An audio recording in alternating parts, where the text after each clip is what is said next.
The Place to Be podcast is a proud member of the History of WWE.com website.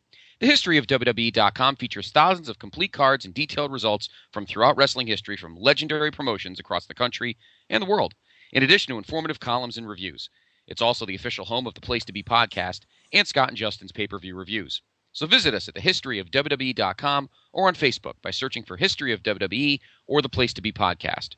For anything and everything wrestling, the History of WWE.com is always the place to be.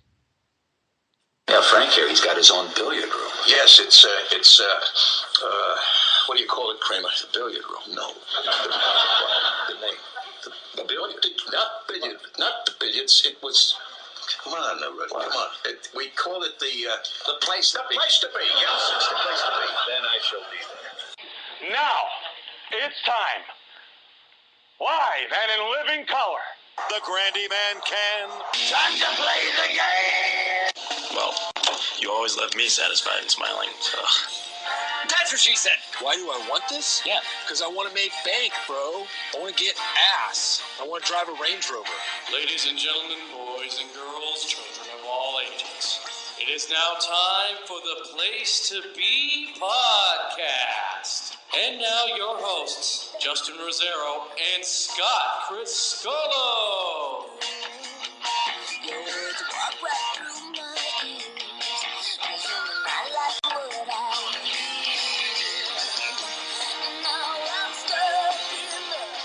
Place to Be Nation, welcome to another great episode of the Place to Be podcast. I am your co-host, Justin Rosero, and I figured spiderwebs fitting entrance for this Halloween weekend. And joining me, as always, the man who's always more trick than treat, my PIC, Scott Criscolo. Scott, how you doing?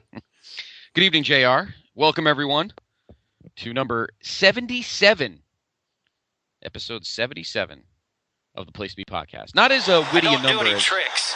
No, definitely not. No, definitely not. But not as witty or snarky a number as we had for our headlines podcast earlier in the week because, hey, baby, the Mongo number went over big with everyone. So, but it is episode 77 of the Place to Be podcast. And it is, of course, V squared evening or morning or afternoon, depending when you're listening. Tonight is a special anniversary in the Vintage Vault. For tonight, we go back to where it all began. 10 years in the making. Ladies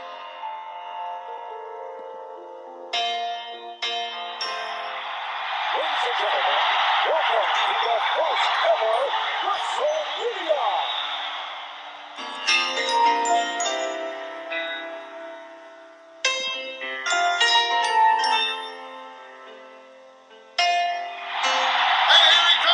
The special guest referee, the greatest, Muhammad Ali.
So there you go. This is really the first time in a while that they have started embracing a little bit of their history. It makes sense, heading into WrestleMania 10, obviously 10th anniversary, or 9th anniversary for those who get angry about that kind of stuff. But Exactly. The only other thing I didn't like about the intro is they had to do like some made up lines. Like Fink really didn't say the first WrestleMania. He really did say that. Right. And I don't remember Gorilla saying all that stuff about Muhammad Ali, to be honest with you. But you know what? That's all right. Creative license, it's what WWE does best. So yeah, of course, no surprise. Tonight on the Vintage Vault, when you look in the dictionary under the word underrated, this show is it. Really? Tonight on the Vintage Vault. Well, I still think after over 25 years, or 15 years, I'm sorry. I was going to say over 25, it's been that long. I'm sorry, over 50, I always get that wrong. No, over you, 15 25 years is like a drop in the bucket for you, I know. Well, Toots would have been proud of this one, I tell you. Him and I drinking some car stairs. He'd have been proud of the show. But after 15 years, I still think it doesn't get as much credit as it deserves. For tonight, as my PIC mentioned, on the Vintage Vault, we bring you WrestleMania 10. And I still think to this day that the show still has its detractors. Yeah, I think there's a few in the feedback. I'm actually really curious to see the feedback for this one. Because we all know individually, in terms of matches, and obviously we'll get to them, we know people's opinions. But I don't think people collectively give this show as much credit as it deserves. Because obviously people look at the era and go, yeah, another crappy mid-90s show. But with a couple of gems, but then garbage all around it. I wouldn't really go that far. And we're going to talk about that this evening. We're going to talk about the real lack of respect collectively as a show that WrestleMania 10 gets. And I think it'll be fascinating. I think everybody will enjoy it because, yes, this show probably will grade very high. And if you've read our review, which please go to while you're listening, bigelow34.proboards.com, go under our WWE reviews and follow along with us, you'll see that this was a show that meant a lot to the company at this time because, again, there was a lot of detractors and the product was kind of in a dip. It would really hit a dip later on in the year, but for the moment, Vinnie Mac really finally looked at his roster, looked at the strengths and the weaknesses, and put together an amazing show. And I think one that people really don't give enough credit to. And this is from a guy who didn't see this show live. Well, don't forget, too, heading into this, the first Mania without Hogan was also a big thing. Right. Not sure who was going to, be the main draw on this show. And Luger, obviously, as we'll see, hasn't really panned out the way they had hoped. And, he was looking to really find that niche. And like you said, it looks like he finally decides upon it here. So. Right.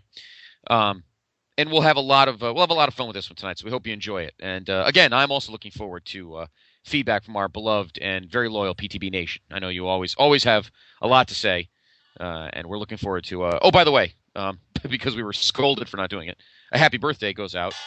Happy birthday to you. Happy birthday to you. Just a big happy birthday to one of the early PTB Nation loyalists, Jeremy Nicholas, our friend Jeremy. Happy birthday, buddy. Happy birthday, Jeremy. And a special podcast for us to say it. Most definitely not a throwaway podcast, but I like that. Yeah. Wonderful fanfare at the end. Definitely not one of those headline shows where you'll remember it in a few days and then forget about it. You should be very proud that we and grateful that we've mentioned your birthday on a very special episode tonight. All right, enough of that fun and frivolity. Down to business. March 20th, 1994, live from, of course, the home office of WWE, the great, venerable Madison Square Garden. Coming at a time, by the way, where things were very busy at the Garden in the spring that year. Mm-hmm. You had the New York Rangers, of course, making a deep run into the playoffs. Of course, the Knicks making a deep run into the playoffs. So, Garden was hopping in the spring of 1994. Of course, the Big East tournament was probably the week before this. Won by your PC Friars. That is correct. That is right. Michael Smith, Dickie Simpkins. Pretty good team. And then they played somebody and laid an egg in the first round of the tournament. I think that was man, it's going to piss me off now. I want to say Alabama, maybe? I do too. It's either Alabama or Pacific. Pacific was later on in the decade. No, Pacific right? was 2004. 10 years later, WrestleMania 20. There you go. Yeah, I can't remember who it was either. 1994. It's going to kill me too. I think I agree with you. I think it is Alabama. I'll have to double check that. But anyway, so a very busy spring in the Big Apple. Very busy spring in the home office, Madison Square Garden, New York City, of course. Your announcers, and how about this? How about this? After 10 years and what is this? The 5th show there, I think. VKM, Vincent Kennedy McMahon, finally does play-by-play. Not only his first his first full WrestleMania, but also his first show at Madison Square Garden. Well, I shouldn't say that. First pay-per-view at Madison Square Garden. Of course, he did all those house shows back in the 70s and 80s on HBO before he handed the reins over to Gorilla in the 82 or 83. So obviously this is not Vince's first go-around doing play-by-play at the Garden, but this is his first pay-per-view at the Garden. Yes, Providence was an 8 seed, and they lost to Alabama in the first round, 76-70. Okay. And then Dickie Simpkins would get drafted. Michael Smith went to the Kings. I don't know where Dickie Simpkins went. He went to the Bulls. Okay. I do remember Michael Smith going to the Kings. And he won a ring, I think, with that Jordan team. Yes, he did. I watched a game, and he won all 3. He was on all 3. Was he? Teams. Oh, yeah, he was on all 3. I believe he was. Yeah, if he was drafted in 94 and stayed there. Because I remember he was on the team in 98. Yeah, I know that. So he had to have been on the other 2, too. So he's got 3 rings. How about that, huh? And in the color commentary seat, back in the saddle, after a legal hiatus, Jerry the King Lawler, as it turned out, the 14-year-old or 12-year-old, whatever the hell it was, in Memphis, was lying about Lawler raping her. Right. So he was cleared. And he's not announced ahead of time here. He surprised. He just shows up next to Vince in the beginning. Yes. And that's good because this is a great show that needed him. Right. Oh yeah, definitely. They would have been. I mean, I guess you could have plugged DiBiase in there if you had to. At least they would have had someone because he doesn't really do much at this show. So they did have a backup at least. Right. But at least from the storyline perspectives, it was great to have Jerry back. So your attendance in person. Now, tell me if this counts. I'll leave this up to my PIC. 18,065 in the actual Garden. However, downstairs at the Felt Forum, which is now the Paramount Theater, or something else, some other sponsor, they had another 4,200. So conceivably, 22,000 watched the show. Not all of them. We even get a glimpse of them as well, those extra fans. Yes. So 18,065 in the actual Garden, and another 4,200 at the Felt Forum, which is upstairs. I wanted to say downstairs. I believe it's upstairs. And they were on closed circuit, which is now the Paramount Theater. Your buy rate, and I know we don't talk about buy rates a lot, but for mid-90s, 1.68 is pretty damn good. Mm-hmm. Oh, yeah. Yep. So that's the celebrity guests, a who's who of your place to be humble correspondents, J and S faves, Jenny Garth, Kelly Taylor, of course, and her slimeball father, Little Richard, Burt Reynolds, Cy Sperling. Your buddy. Yeah. Yeah, the last person that needs any plugs is me. Why don't we go talk to the Clown Prince there, Mr. Rotello, who are talking about plugs, okay? He needs the last one. Plugs. Yeah. Donnie Wahlberg, the other one. And for some reason, she was just my favorite back then. A lot of people don't remember her. In fact, I saw her today in an infomercial, which is kind of sad. The former host of USA Up All Night, Rhonda Shear, who now is pimping bras in infomercials. Oh, she certainly needs them. So that's for sure. So our dark match does not have the Brooklyn Brawler in it.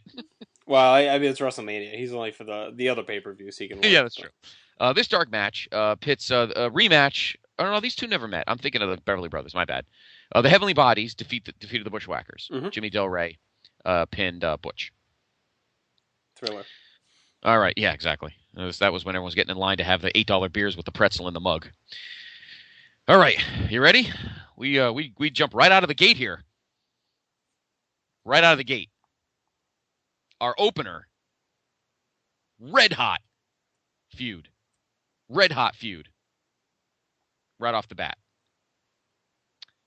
And I have a question for you when we get to the end of this analysis. Because I was thinking about this today as we were preparing for the show.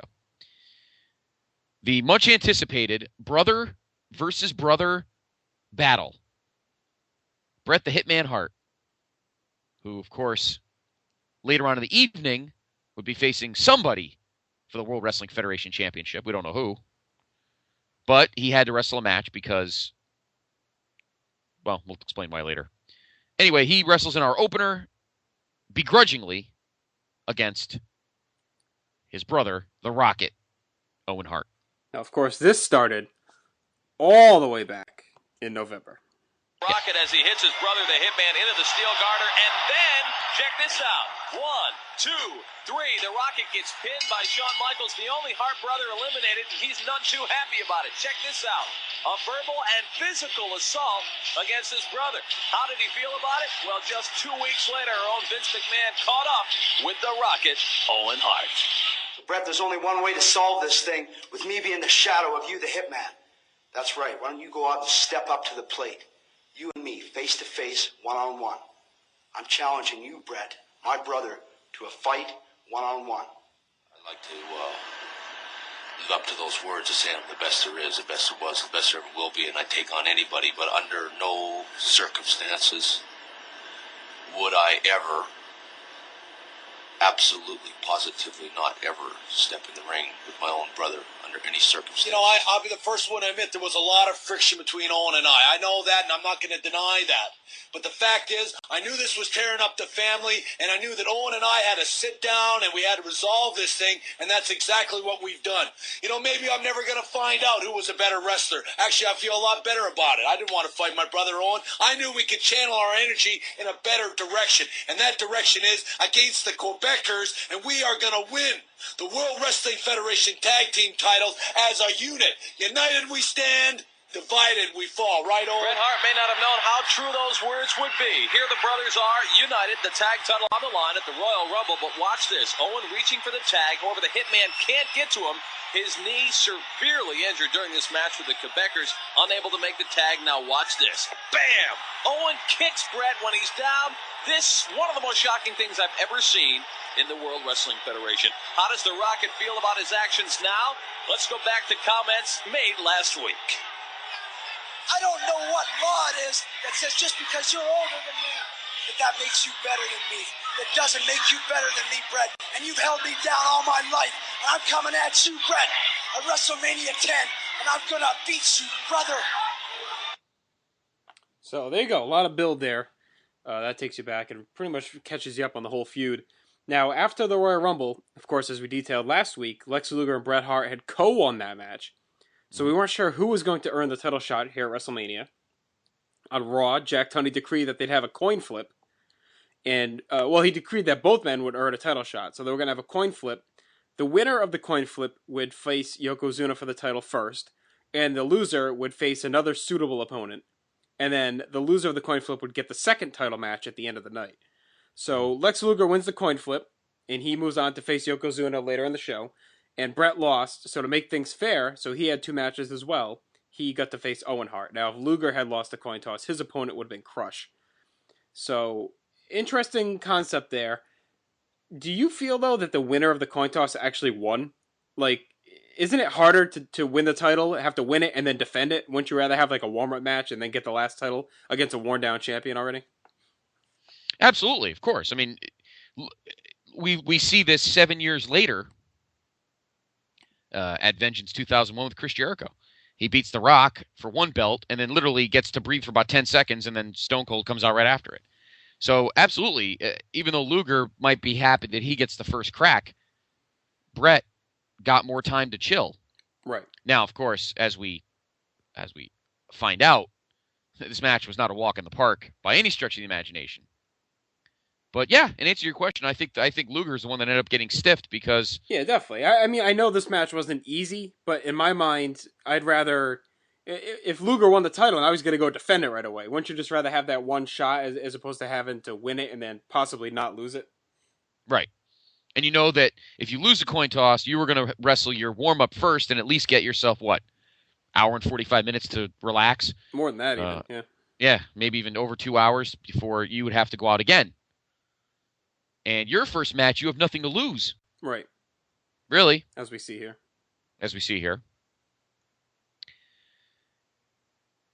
Now, we've always talked about the Rockers and the Orient Express from the 1991 Royal Rumble as, to this point, the greatest pay-per-view opener ever. And you and I love that match very much. And we've documented it on the show, and we've watched it many times together and talked to many people about it. But from this point to where we are right now, at the end of, with what, 2 pay-per-views left in 2011, it has been very hard to find a match, an opener, better than this one. Yeah, I mean, this match is essentially perfect. So unless there's another perfect opener, I don't I don't really see it being surpassed. I mean, you have 2 guys that obviously know each other very, very well. You had a very realistic feud, a feud that had been building and simmering and brewing and finally exploded. You could see both sides of this. You could see Bret's side under no circumstances did he want to fight his brother. And, he really has nothing to win here, because if he beats him, all he does is defeat his whiny little brother, and if he loses, it's a major upset. So he's really in a tough spot. And you can see Owen's side of the coin as well. A guy who's always been in the shadow of his older brother, always kind of been buried and overlooked by the promotion because of his brother.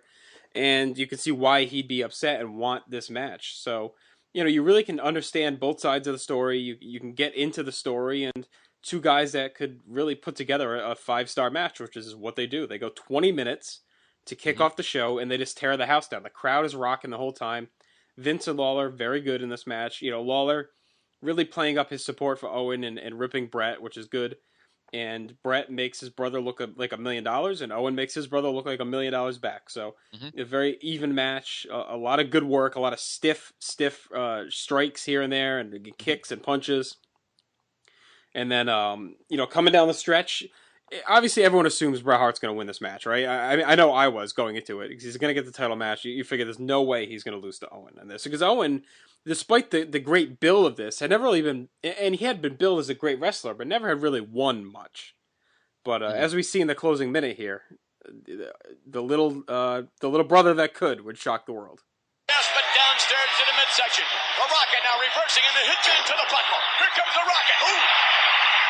Good arm going up. Look at this. He hurts him on the legs, and yes. A victory. No. Whoa. Wait. What do you think of that, McMahon? Wow. It's great. Look at this.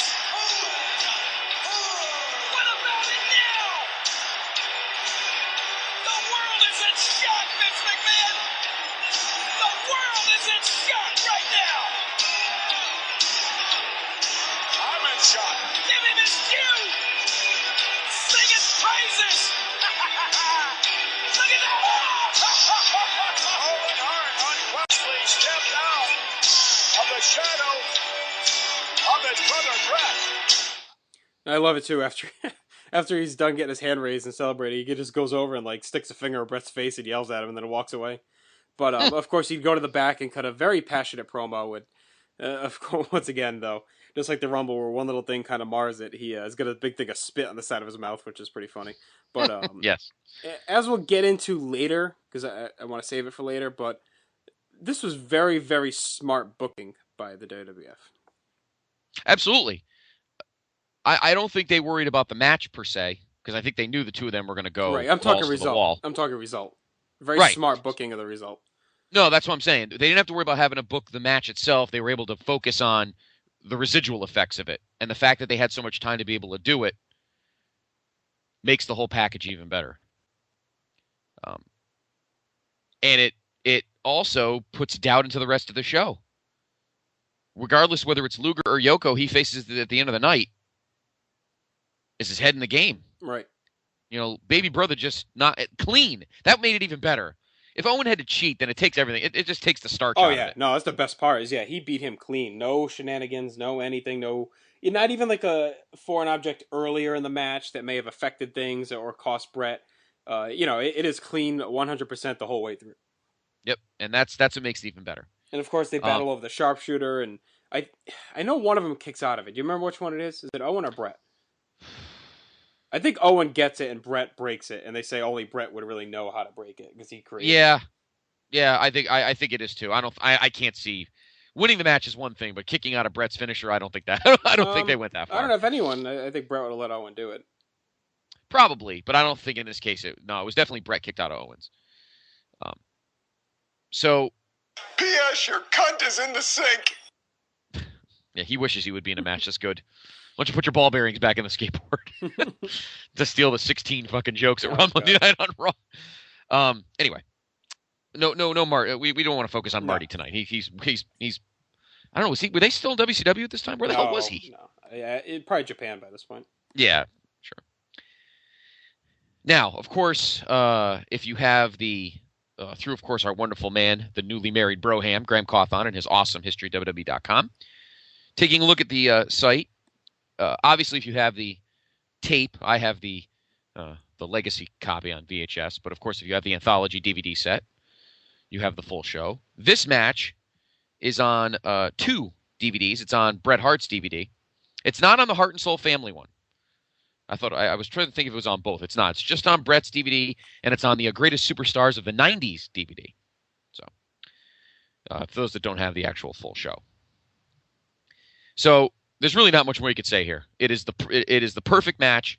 It is, to this day, over 17 years later, still the greatest pay-per-view opener of all time. Yep. And it can only be matched. It can only be matched. I don't think anything can surpass it. Just because of the, I was going to say not just because of the work. No, I was going to say not just because of the work rate, but because just of everything surrounding it.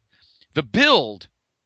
I mean, and you must agree that Owen really rebounded, Spittle notwithstanding, after the poor deer in headlights promo at the Rumble. He really got it very quickly. Oh yeah. And in terms of the build part, helped kick this thing into high gear. Yeah, he had a great promo leading into this. We heard a little bit of it at the end of that package. Him with Todd Pettengill on the road to WrestleMania special. He cut a really, really good promo. And for two guys that looked like they'd never fight each other, they ended up having a hell of a feud here over the next 2 years with a lot of good matches. Right. So, in what would end up being the first of the beginning of an awesome 4.5-year run for one of the more beloved wrestlers by fans around the world, Owen Hart has his coming out party on this night at Madison Square Garden and beats his brother Bret clean with a schoolboy roll. And so Bret Hart, the co-number 1 contender for the World Wrestling Federation Championship, he's got something in his head right now. It's a little shaken after this.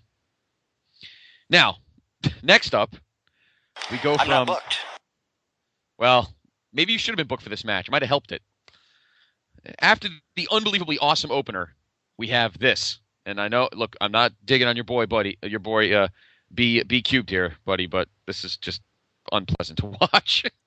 Bam Bam Bigelow and his main squeeze, Luna Vachon, take on Doink and Dink. All right, well, I will say this.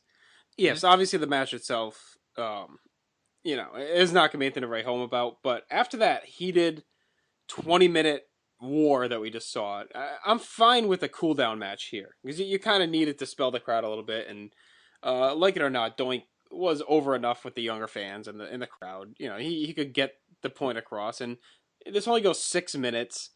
It was actually a pretty heated feud between Bigelow and Doink, so it's not like it's just a throwaway match. I mean, I don't think it's actually that bad. No, and you're right. One thing I will say, you always find a good way to point out the ancillary. I'll give you that at least the crowd gets a chance to go grab a beer, take a leak, because they probably sat in their seats with their knuckles white after that opener. So a match like this is fine. Now, this is the first WrestleMania match in 7 years to involve a midget, if I'm not mistaken. Yeah. I can't think of another one. No, I can't either. So, first match involving a midget, which makes Matt Rotella very happy. And again, the match itself is, and again, it was pretty heated. It goes back to the Survivor Series. Yep. So, what do you think? I got to throw this out to you while I have it on my mind. I think it's great when we do these, and I'm glad, and I hope and I know our PTB Nation, smart wrestling fans they are. Even though the product maybe overall was a little shaky, from a booking perspective, don't you feel that they really took the time, though, to flesh these feuds out? I mean, our first 2 matches involve feuds that go back to late October. Well, not late October, but one goes back in October. The other one starts in November. Yep. So we're dealing with 2 matches that are 6-month-old feuds. And that continues throughout the night, really. Almost every match has a really good feud behind it. So you could tell they put a lot of effort early on into booking the show and preparing the show. So, which is a nice touch. I mean, it deserved that kind of build, and it gets it. A lot of these matches were really, really well anticipated. And that's what I think. That might be one of the knocks when we get there of the Attitude Era. Is other than the main event feuds, you really don't see this anywhere else on any of those cards, but per se. But we'll go get to that when we get there.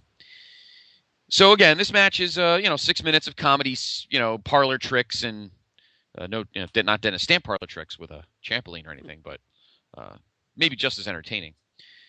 And in the end, Bigelow splashes Doink, although it would have been better if he splashed Dink. Well, it's kind of a weird finish. Like, Luna dives and Dink rolls out of the way, but then Bigelow tries to dive on him and Doink pushes. It's something really weird, and he ends up, squashing Doink and getting the win, which was good because you kind of worry, it's the blow off. Are they going to have Doink win to have the face win?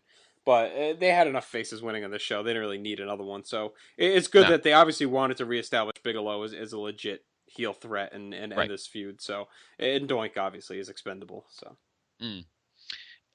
it's a shame because Bigelow, if Owen was not ready or Owen was not, prepared or whatever, Bigelow probably would have been a damn good title contender in '94. Yep. Well, we saw him as one in '93. In King of the Ring feuding with Brett, and then obviously on the house show circuit, right? They had a great run. So he had been in that role before, and he definitely it'll be a theme. It'll definitely be a theme over this run that he ends up being misused a lot of times. That's for sure. So Bam Bam and his main squeeze, Luna Vachon, come up with a win over Doink and Dink. Next up, and I got to be honest with you, buddy. I've been kind of dreading this match. Yeah, sad. But it's inevitable. He's not gone. He sticks around, but we don't really. No, this will be the last time we really. Well, it's the last match we're going to talk about for this guy, and it's the last time we'll really talk about him. Yep.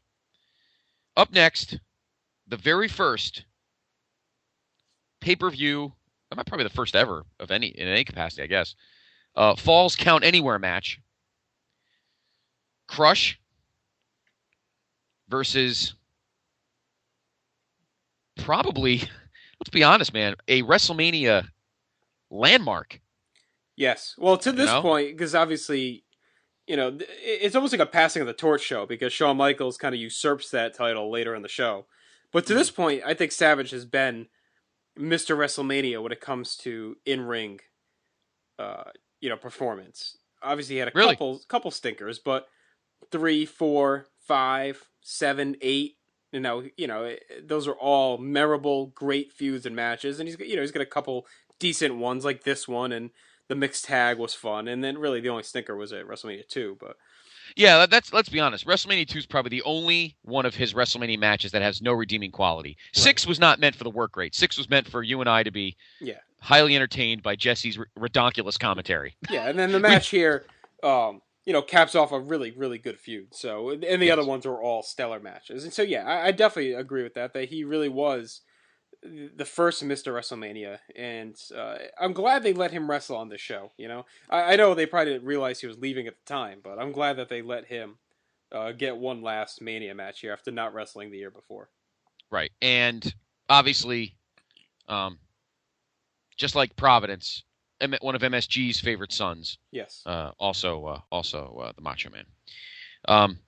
Did we go over the build on the last show, or do you want to do it now? Survivor Series, we went over the Savage Crush Summit, where he showed up as a heel with Fuji and beat Savage up. Yes, and of course, they fought at Survivor Series. Well, they distracted each other at Survivor Series and cost each other their matches.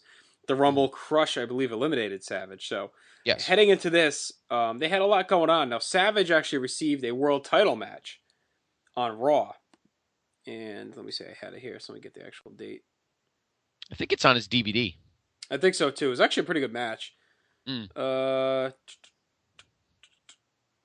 sure it's on his DVD.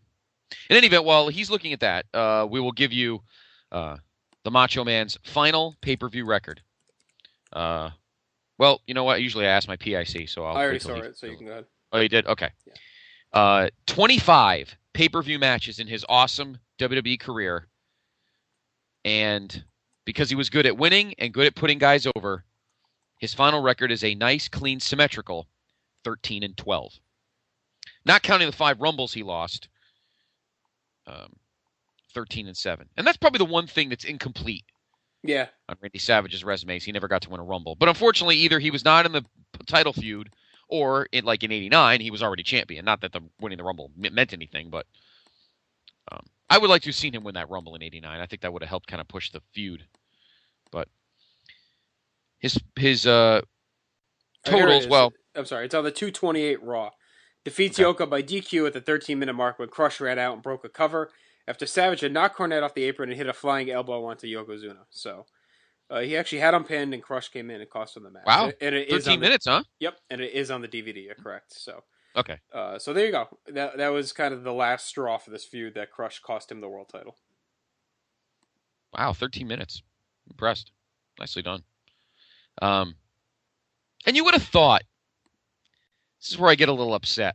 You'd have thought, after getting a title match and being on the biggest show of all, that Vince would have figured this guy still had a little bit left in the tank. It's a little disappointing, but we'll get more into that next couple vaults when we get to the end. I don't want to get too depressed now. Yeah, no, we'll wrap up his career at SummerSlam. I mean, if you really want the whole eulogy, well, maybe wrong term, but whatever, the whole wrap... One of us is going to walk into it eventually. So the whole wrap up on his career, you can listen to. I think it was like episode 31 or 32. Was our after he passed away earlier this year. It was our Randy Savage tribute show. It was about. Yes. I think it's about 40 minutes long, and we go over his whole career and our memorable moments and all that. So yes, check that out. Since this is his last show, maybe it's a good time for you to go back and revisit that tribute. Yes, I actually listened to it about a month ago. I think I listened to it again, and I thought you and I did a pretty good job. It was very sad. We haven't done many sad episodes, but that one was a bummer. But I thought you and I did a good job. So please listen to it. It's again, it's quick. Yeah, like you said, it's quick listen, 40-45 minutes tops, and we go over everything. But his final pay-per-view record is 13-12. Don't have the total breakdown, but he was 0-5 at the Rumble, 4-1 at Survivor Series. Well, shouldn't we fix that? Because we always get confused with that. Didn't we say that he gets the win even though even if he's pinned? Yeah. So he's technically 5-0.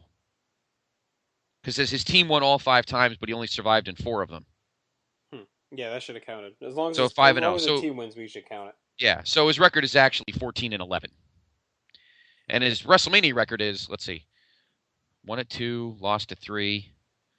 Well, 4 wins at 4, so that's 5-1, 5-2, 5-3, 5-4, 6-4, and he wins here. Well, that didn't surprise me a bit because Lou Albano is a big, fat, sloppy pig. And that right there is Randy Savage's #1 fan, right there. Yes, that's one guy you can always count on. Jesse didn't have many favorites. Jesse was always very objective, but he had his couple of guys he couldn't stand. Well, there's probably 3 guys. Over history, there's probably 3 guys Jesse absolutely despised. Hogan, Dusty, and Warrior. And probably his 2, maybe if you can think of more, his 2 absolute favorite guys I think he ever loved watching on commentary were Savage and Rude. Yeah, I agree. Is there anybody else that comes up close to that level? I don't think so. No, Savage and Rude were always Jesse's 2 favorites.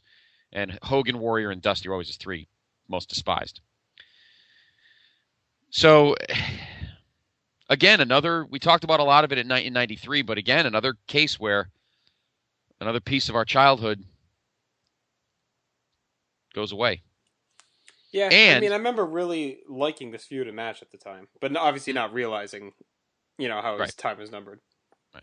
Now, mind you, of course, it's not like he never wrestles again. Of course, we see him for another 6 years, of course, in WCW. But it's just, in my personal opinion, and I never disliked any of his feuds in WCW by any stretch. By '96, he was the most bandied about guy. I mean, we're not going to get into it now, but I mean, my point is the first 9 years of his career, And I'll tell you something, even this year in Memphis, I have that Wrestling Gold DVD. His matches in Memphis actually weren't bad, at least in the sense that he fit in with that Memphis stalling chicken shit stuff. Fortunately, by the time he came here, it took him like a year. But once he won the Intercontinental title, he kind of shook off all that stalling and posturing bullshit and got down to business. And I think it's safe to say, and you and I said this on the eulogy, and it was a eulogy, I guess, a podcast, probably one of the most beloved guys of all time. And he had his moments. He had his demons. We all know the highly publicized fact that he was a paranoid, jealous freak show who allegedly used to lock Elizabeth in his locker room bathroom or something so nobody could talk to her while he was in the ring. And I don't know if I totally believe that, but anyway,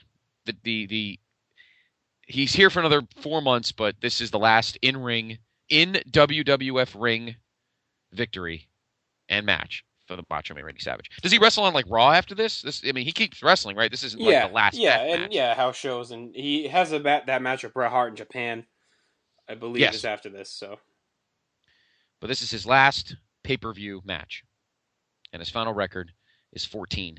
And the match itself isn't bad. It's a lot of punching and kicking. I mean, it's nothing earth-shattering, but it's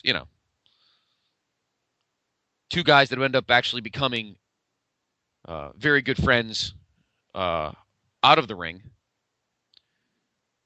And obviously, the Falls Count Anywhere rules were a little different back then. You pinned your opponent and then gave him 10 seconds to get back to the ring. It's very weird.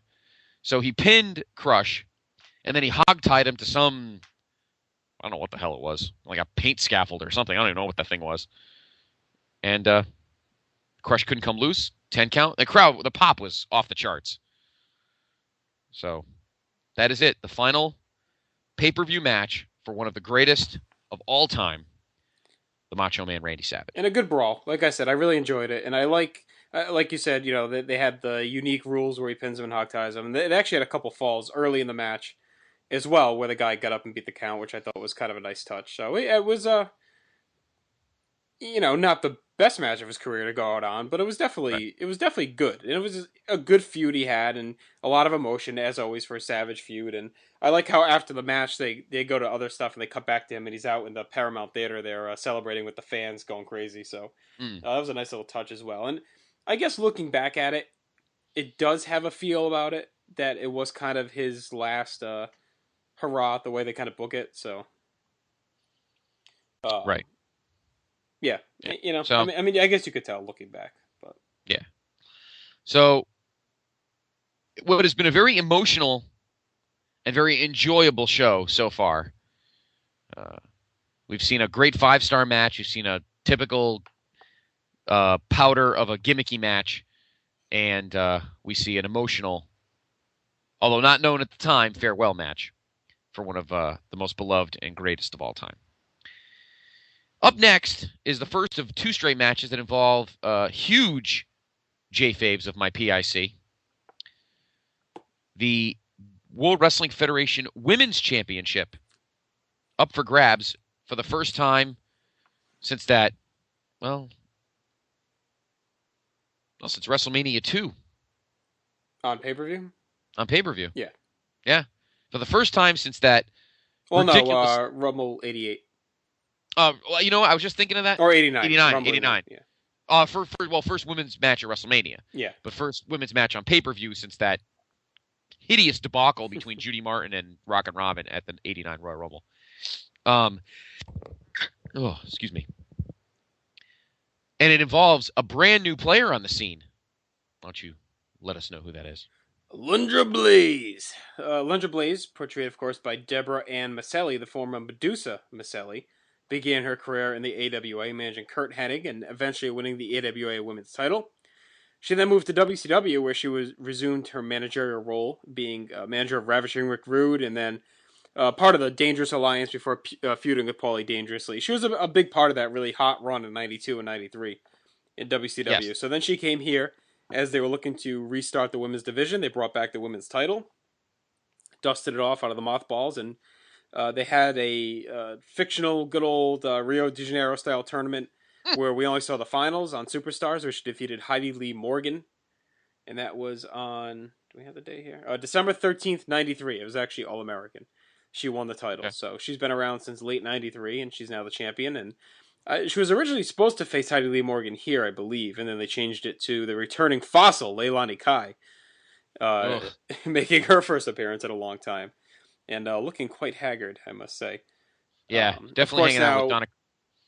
Yep, good. I was going to say hanging out with Donna Cristianello at the Orange Blossom Cafe.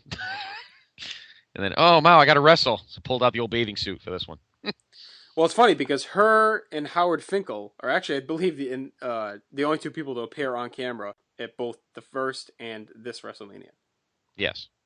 Very strange. Thank you for being a friend. Travel down the road and back again. Your heart is true. You're a pal and a confidant. And if you threw a party. Now, of course, Gorilla, because Gorilla was not on camera at this show, I don't think at all. So. No. Leilani Kai and the Fink, the only two people to appear at WrestleMania 1 and WrestleMania 10. Yes. I'm kind of sad Tito didn't hang around a little bit longer to make this show. I know. It is a bummer because then it would have been perfect. Yeah. But unfortunately, he was gone at this point. I think he actually was in ECW at this point. I think he saw because I think he was dealing part of the whole Snuka Morocco thing in ECW. So anyway, there we go. Yep. Alundra Blaze took on B. Arthur in this match. B. Arthur looked like a women's wrestler sometimes. Really, this, as you said, this was just a chance to showcase, Alundra Blaze. Oh yeah, the new chick on the block, and you knew she wasn't going to lose. The match is only 3 minutes. Again, another case where, nice chance to kind of, after the very emotional Savage moment, just a chance to kind of, take a deep breath and have another spell before we move on to other stuff. Mm-hmm. So there you go. Nothing crazy. Alundra Blaze successfully defends her women's championship against Leilani Kai. Our next match involves another one of my PICs beloved. We're not the mountains. We're handsome. We're brave. We're strong. Very sad already because we've barely gotten to listen to the song that many times, and this is already the last pay-per-view appearance. I know. My PIC's continued obsession and love for French-Canadian wrestlers. The Quebecers, your World Wrestling Federation Tag Team Champions, along with the iconic Johnny Polo. Taking on Mabel and Mo, men on a mission. Your favorites. To wear ugly, gross Laker-colored tights, and of course Oscar, their manager and co-rapper. I mean, for as much of a mess as they were in the ring, they were actually pretty over, I thought. With the fans, they always get decent pops, and the fans rapped along with them. And yeah, I mean, it wasn't that big a deal. You had to have some comedy guys that that are okay to put in there and at least give the crowd good some entertainment. And we had some. Well, we can mention them now. Stars and stripes were flying high. We heard the angels sing. The Lex Expressman don't go sooner through the wrestling ring. Your body slammers around the world won everybody's vote. It almost knocked the hole right through the bottom of the boat. And that's all he's doing now. He's practicing his rapping now because, unfortunately, the great Randy Savage we will not see in a pay-per-view ring again. But speaking of Mo and Mabel, they.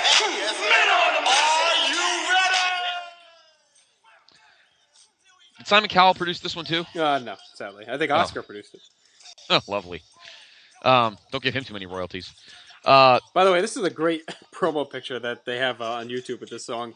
They're standing like in a fake alley. Mabel's holding a tire. Oscar and Mo are standing. There's like a shopping cart tipped backwards, and they're standing with their feet up on it. And there's like a pallet and some newspapers crackled around the alley. It's very odd. This is obviously how people live in Harlem in gaudy purple tights. Yes, all you need is Bobby Brown. It looks like a new edition cover. Yeah, what the fuck? But now, right after this is how rappers all live. They're all black and fat and wear purple and live in an alley. And they like watching midgets play basketball. Oh God. But now we can mention this now, or we can wait till the next one. I might as well mention it now. Yeah. After the show. Well, do you want to did you talk about the? We didn't talk about the swaps. That's what I was about to mention. I was about to bring the swaps up. Oh, that was. I kept thinking that. I always think that's before the show. I'm sorry. No, it's after the show. Yeah. The match itself is predictably dull. I mean, it's not terrible, but it's it's all right. I thought. I mean, you know me. Anything Quebecers I like, and I actually was kind of a Men on a Mission fan at the time. So I still think they could have done better. I don't get where the Steiners were. Well, I know they were. They were pissed off in Japan, but they couldn't have used them one more time here unless they had refused a job. I don't know. But that could have made the show that much better if they had that match again. Even the Smoking Guns, who were better in-ring workers, could have put on a better match here. I know Men on a Mission are probably more over than the Guns at this point, but I really think the Steiners were the spot. They could have really helped make the show even more memorable if they had that match here. I'm hoping, I mean, you know how these guys think. We've been watching wrestling a long time, my friend, and even now they think this way. But I bet you their whole thought was, if we have, the African American guys wrestle, the black guys wrestle, maybe we'll get a nice urban sense, and the crowd will like them even more. What do you think? I mean, do you think they've seen the promo picture that they're from an alley in Harlem? Obviously. Exactly. I mean, maybe they'll sing Candy Girl. Oh, wait, wrong band. Anyway. Maybe Savage will sing Candy Girl. Anyway, so Men on a Mission win the match by count out, by the way. But obviously the Quebecers retain the championship. I know. They can't even let the Quebecers get a clean win. I know. But after this, Candy Girl. I have to find that. Bobby Brown when he was like 11 and smoking crack.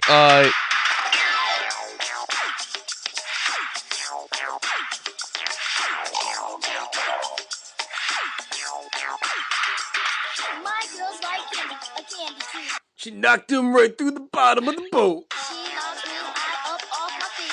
She's so fine, asking deep. I know this girl is The Lex Express.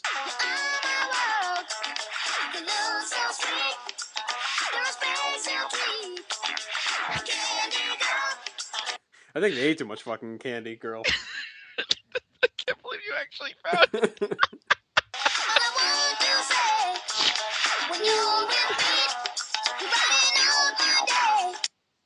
Yes, well, Bobby Brown was in the back smoking crack.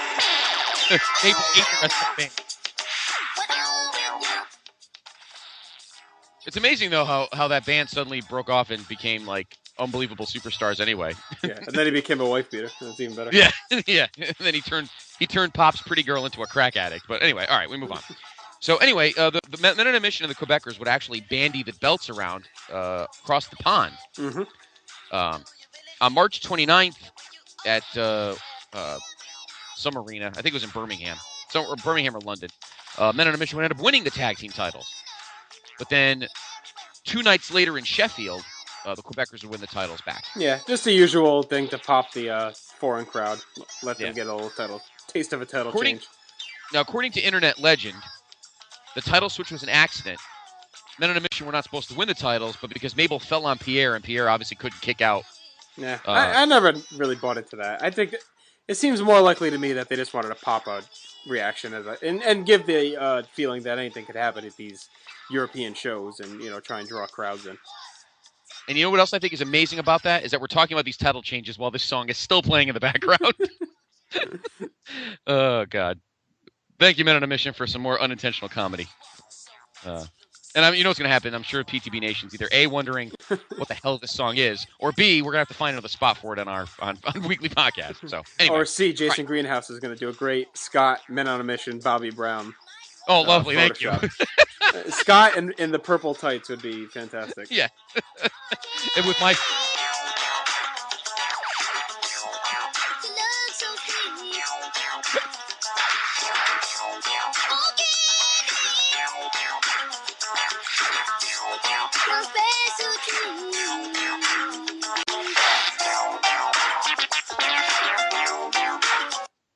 As long as there's room on the carriage for my foot, then everything will be fine. Unless Mabel throws me out of the way or folds me up and eats me, whatever. You'll be in the carriage. Yes, in the carriage with Johnny Gill. Yes. All right. So Men on a Mission win the match, but the Quebecers keep their tag team championship. You know way too much about New Edition, by the way. Well, you know what? I just watched the Bobby Brown Behind the Music, so I kind of knew the background of. And I remember Candy Girl was their big hit. So, but and honestly, that whole picture just described like them their albums to a T anyway. So anyway, okay. Our first up next, back to business here. Oh, I need to eulogize the Quebecers quickly. If they would, we'll talk about the title change at the next show. But unfortunately, yeah, this is their last pay-per-view. Well, they will return in 1998 on pay-per-view, but it won't be the same. From here, they leave towards the end of the year, and Jacques takes off. Pierre actually returns in 1995 under a new gimmick, and they would reunite as a team in WCW in 96 before coming back to WWF. So I was very sad. They had a short, meteoric rise, and they flamed out just as quickly, sadly. It's funny, the tag division during this time, very weird, like a lot of flux. Like the Steiners come in, they're red hot, then they quickly fade. The Quebecers come in, they're red hot, they quickly fade. It's very odd. And now, how long? Just to clarify for us, how long did JP stick around? Through the summer? He was around. Yeah, he was into the fall. He was doing commentary. Obviously, he does a lot of the Coliseum videos, and he was doing All American with Gorilla Monsoon, and then he was on the booking committee as well. So, yeah, he had a decent run, and then he left at the very end of '94. He left, and then of course went to ECW. So they had faith in him to book? That's pretty impressive. Yeah, he booked. He actually produced Raw for a while. He was associate producer of Raw. Let's see, according to Wikipedia, he occasionally wrestled, worked as a color commentator, co-host of Radio WWF, and behind the scenes was an associate producer for Monday Night Raw. During this time, Polo also briefly started signed Roddy Piper, Jim Ross, Richard Kim, I don't know, something. 94. What is that? Wow. Yeah. So January 90. I'll have to look that up. January 7, 95, he bulked up and debuted in ECW under the name Raven. Yes. How much did he bulk up though? It didn't seem like he bulked up that well. He bulked up. Yeah, I guess he was because he was a cruiserweight or a light heavyweight in WC, so he's probably he probably put on like 20 pounds. Yeah, he was pretty small, even as Polo. I mean, he always wore a ton of clothes, so you can really tell. But that's true. All right, so now we come to our first World Wrestling Federation Championship match. As the champion, Yokozuna, who has been on a reign of terror since June. And let's be honest, folks, and you and I have talked about this previously. Probably one of the greatest heel title reigns in history. Mm-hmm. He deserves a lot of credit for this run, Yoko. Really does. I don't think, and again, just like I think this show, I don't think Yoko gets nearly enough credit or respect for what he's done since he debuted. I mean, what a run. I mean, I know it was a little different because, the roster was a little thin, so they kind of needed to put some more faith in guys than they would have. But, under the circumstances and how the landscape was, Yoko did a hell of a job and really kept his heat on and really made the baby faces look good and kept them, hot. Just an all-around great effort by Yoko after beating Hogan at King of the Ring to keep his composure and put on a good, 8 months as champion. So, but here he may have to wrestle twice for a very svelte body like his. It may not be the second year in a row, kind of. Yeah, pretty much. Here he takes on everybody's vote. It almost knocked the hole right through the bottom of the boat. Yes, but he got out of the boat and got to the ring here at the Garden. And as we mentioned earlier, he would take on the guy who won the coin toss, and that is, of course, Flexi Lexi, Lex Luger. And obviously at this point, he's fried. I don't even know why they bothered. I think this was maybe one last-ditch effort to... Well, they obviously still wanted him, though, to be an upper-level player. Oh, sweet God. They obviously wanted him to still be in that. He wasn't going to be the guy, but they still wanted him to be a top face. I mean, they still had faith in him for that. But yeah, he, of course, the big thing here as well is we have some special guests involved. This is where we have the first guest timekeeper and the first guest ring announcer. The guest ring announcer, of course, is Donnie Wahlberg, and the guest timekeeper here is Jenny Garth. And I always love Donnie Wahlberg's introducing of Yokozuna. Yokozuna! Yes. And of course, we have the first. What we didn't mention before was that Jack Tunney had decreed there'd be 2 guest referees on this night, 1 for each title match. So they were really pulling out all the stops for this show. And the first surprise return of a guest referee was Mr. Perfect. We haven't seen him since Survivor Series, since he tagged out before the match even began. That's right. So he returns here. He's got his ridiculous full-body referee suit on. And, he referees this match. You know, you didn't know where he was really going to lie. Of course, when he last left, he was a face. But he obviously always had issues with Lex Luger throughout 1993. So that was kind of underlying as well. So it was good to see Perfect back. But unfortunately, he was supposed to start wrestling after this show. But he backed out at the last minute, kind of got cold feet due to that Lloyd's of London insurance policy he had going on. He didn't want to violate that. He was collecting those big checks. So he was supposed to fight Luger on the house show circuit after the show, and Crush ended up replacing him on the circuit. So he'd be gone until late 95 from TV. Yes. But there's one more question that needs to be answered for both you and I to PTB Nation. Where does Jenny Garth indeed lie in your favorite 90210 Vixens list? Number 1. Yeah, I as well.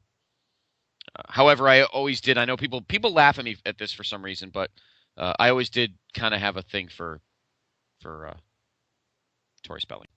Of course he did. Yeah, but Valerie was obviously number 2. Yes, Valerie. Yes, for you.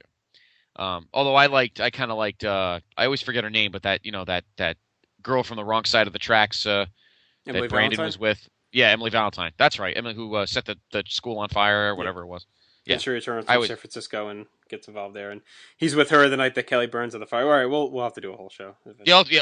There's no doubt we're doing there's no question we'll be doing a 90210 throwback episode soon. Anyway, the match itself here, even with Perfect in it, is pretty lousy.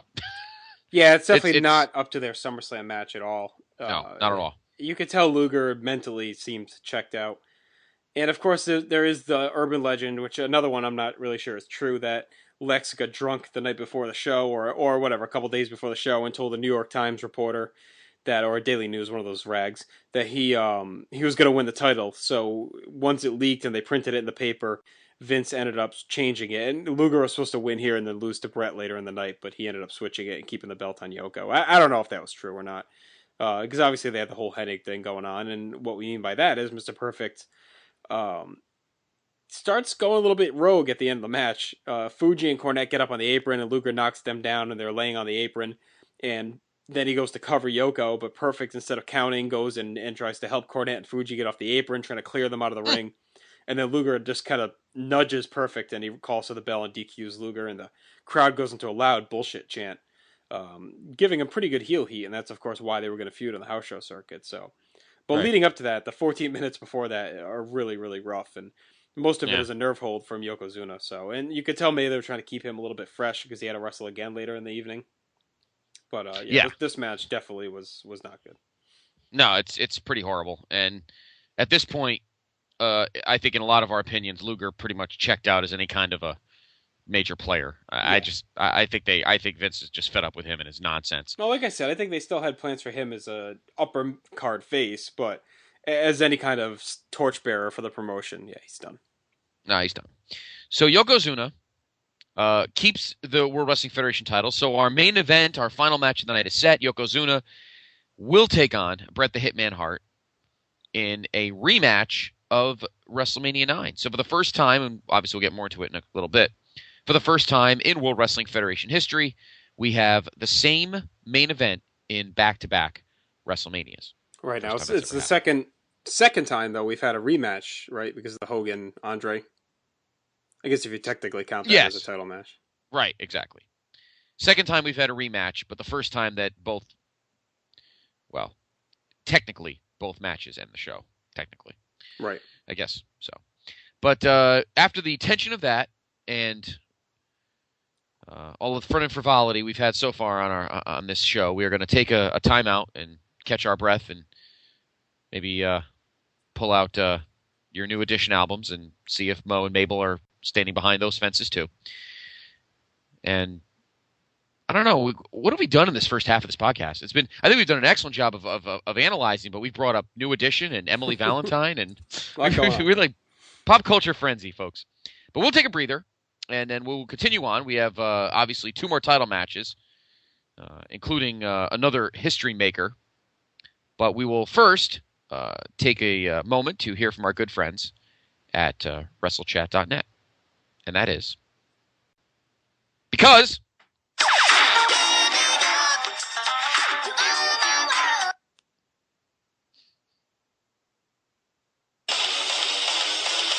how many pro wrestling news websites do you visit to get your daily news? 3, 4, maybe 5? Do yourself a favor and make that number 1.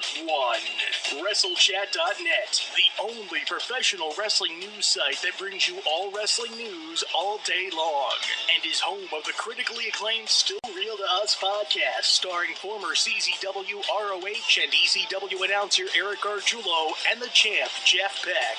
That's WrestleChat.net. WrestleChat, it's where it's at. And of course, you can get all your news and notes on WrestleChat.net from everything in WWE, TNA, of course, updating you on the WWE Network and all that information we bring to you every week on our sponsored news and notes segment on our headline shows, brought to you, of course, by WrestleChat.net. And don't forget the podcast with Mr. Gargiulo and his candy girl, the champ Jeff Beck. And, of course, while you're checking the news and notes, just peruse to the right of the front page, and there you will see our candy gnome, which means you can click on it and go right to our Podbean page. Loaded now, as we've added space, and go right to our podcast. Right on the place to be. So there's really nowhere else you need to go. Go to WrestleChat.net. Everything you need for pro wrestling. I think they do some UFC on there as well. Yeah, Chris Golo, shut the fuck up. My first match is supposed to be coming up here. My WrestleMania match.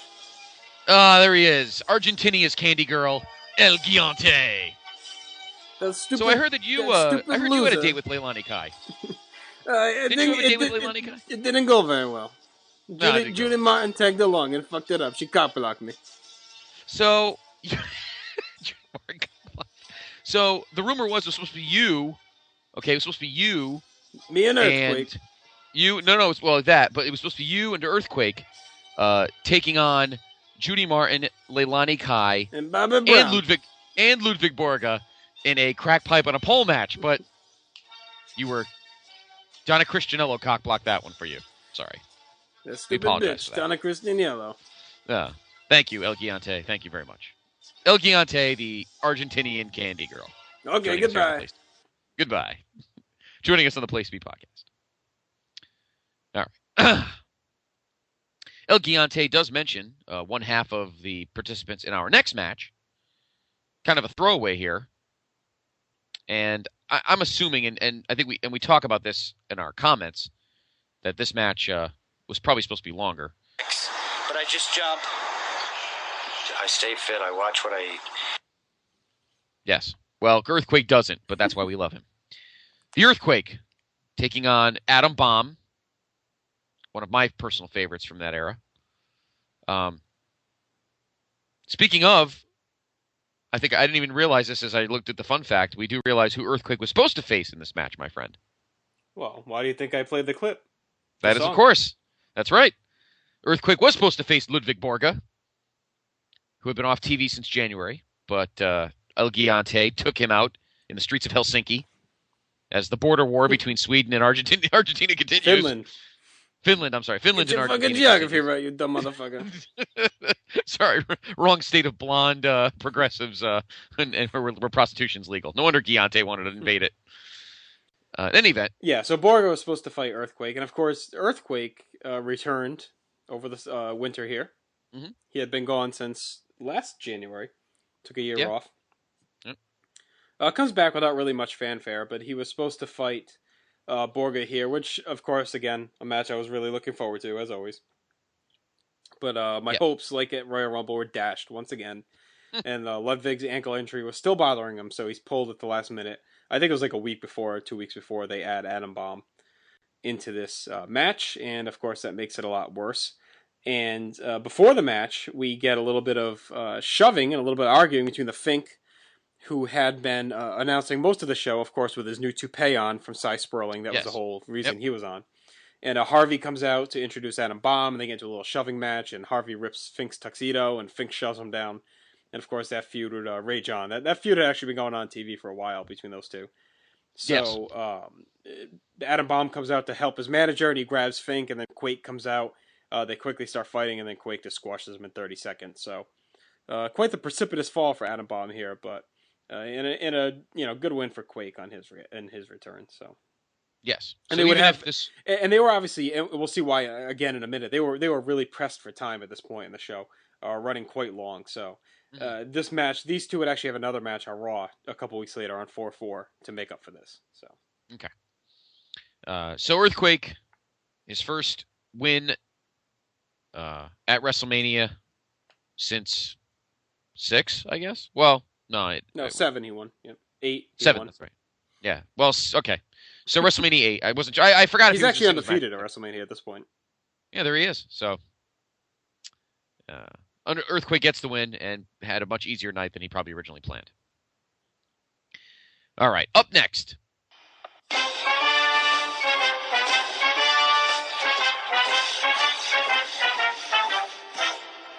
Hey, PTB Nation, it is now time for the Rob Houston Memorial Hacksaw Jim Duggan Update.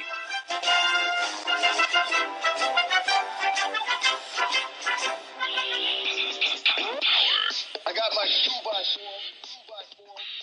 As of March 1994, Jim Duggan's still MIA. We don't know where he is. It's coming soon, though, folks. It's coming soon. He found his own candy girl somewhere. Yes. We're gonna have a lot of good Jim Duggan updates by the over the next couple of podcasts, hopefully. But at this point, our boy Duggan's still trucking around Glens Falls, New York, looking for his buddy Scott Criscolo to go pound some Colt 45s with. So. Yeah, exactly. While listening to his own candy girl with the Iron Sheik. So anyway, I'm glad you got that out of the way now before we get to this match. All right. Get a little apprehensive. We now come up to our third championship match here at WrestleMania 10. It is for the World Wrestling Federation Intercontinental Championship. And it is the official champion, Razor Ramon, taking on the self-proclaimed champion, the Heartbreak Kid, Shawn Michaels. A lot behind this match. There's a lot going on into this match, both on camera and off camera. Mm-hmm.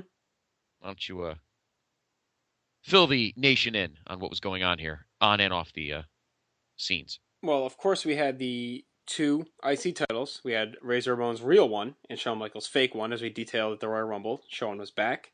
So Jack Tunney decided, look, we're going to put an end to this nonsense once for all. Shawn, you may have kind of a point that you did leave, but you know what? You did forfeit your title. But what we're going to do, for the first time ever on pay-per-view, we're going to take these 2 belts, hang them above the ring, give you a ladder, and let you fight it out. And whoever gets those 2 belts will be the official, undisputed Intercontinental Champion. According to rumor out there, Shawn Michaels was actually planning on leaving the WWF and heading to WCW. They had given him a big fat contract, and Flair was booking, and they were big on kind of the smaller, more athletic wrestlers at this point. He was thinking about going. It was supposed to be a swan song. He'd put Razor over and head out the door.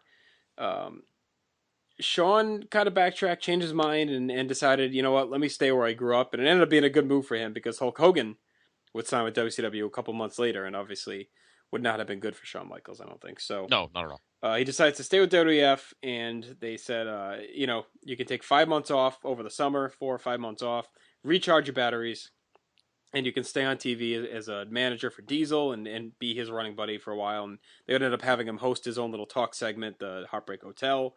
And, he would be on TV very regularly, but he wouldn't wrestle again until August. So,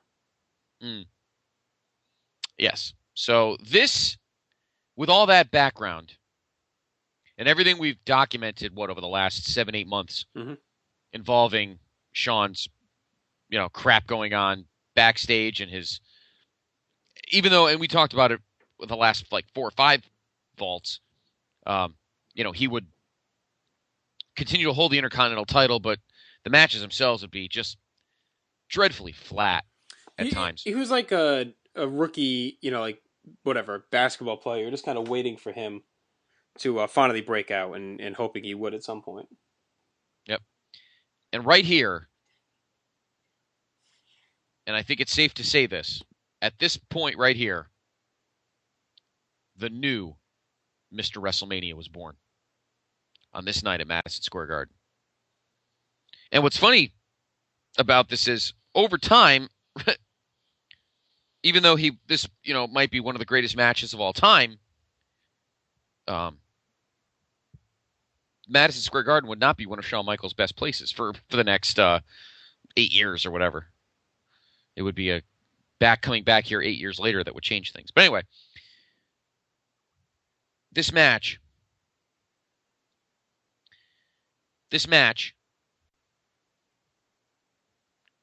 clearly goes down as undoubtedly one of the greatest matches of all time. And you wonder how, because, we knew Shawn Michaels was a great wrestler. We knew he was waiting to bust out when he wanted to put his working boots on. He was amazing. But it was Razor Ramon we were a little worried about. Razor, a solid in-ring guy, but a bigger, bulkier guy. Didn't think chemistry-wise or work rate-wise he would fit with Shawn's style. But they didn't really have to worry about that here, because we weren't dealing with just two guys in the ring together having to wrestle a match. The two titles, Razor's real one, Shawn's fake one, would be hanging over the ring.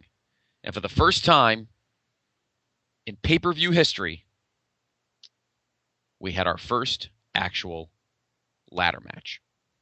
Now, ladder matches have gone on in various parts of the country and around the world in promotions. If you have the first ladder match DVD that came out a few years ago, you will see that Jake Roberts and Big Daddy Ritter, otherwise known as the Junkyard Dog, wrestled in a ladder match up at Stampede Wrestling in 1979. And then in 1992, about 2 years before this match, Shawn Michaels and Bret Hart would wrestle in a house show ladder match for Bret's then Intercontinental title. Bret was the champion at the time. But here, on this night at Madison Square Garden, the ladder match would be perfected by two guys with very different backgrounds and very different styles of wrestling, and would come away with a match for the ages. Now, it took a long time, and I begrudgingly, because I still say my favorite match of all time, and I think still the greatest WrestleMania match of all time is Ricky Steamboat and Randy Savage. Yes. Took a lot for me to begrudgingly give other matches that kind of cred for me. But this match comes painfully close. And somehow, some way, and I'm not saying I don't give Shawn Michaels credit, because Shawn finally got it on this night. The screwing around would continue, but at least when he was on camera, the screwing around stopped, and he brought the goods. His off-camera demeanor would still be a source of a bane of Vince's existence for the next 4 years, on and off, I guess. But at least he knew, starting here, that when Shawn Michaels got in the ring and the lights came on, the guy brought it. But again, I think just as much, if not maybe a smidge more credit, goes to Razor, because there's a guy who normally doesn't have to face very flexible, athletic risk takers and keep up with them. Well, Razor, for 25 minutes of this match, well, a little less, 19 minutes. It wasn't as long. I think the rematch was longer. Mm-hmm. 19 minutes. 19 minutes. Hung with Shawn. Yep. Added the drama. Took some very, very stiff shots with that ladder. Oh, yeah. It was a brutal match. Yeah. They were smacking the hell out of each other with that ladder.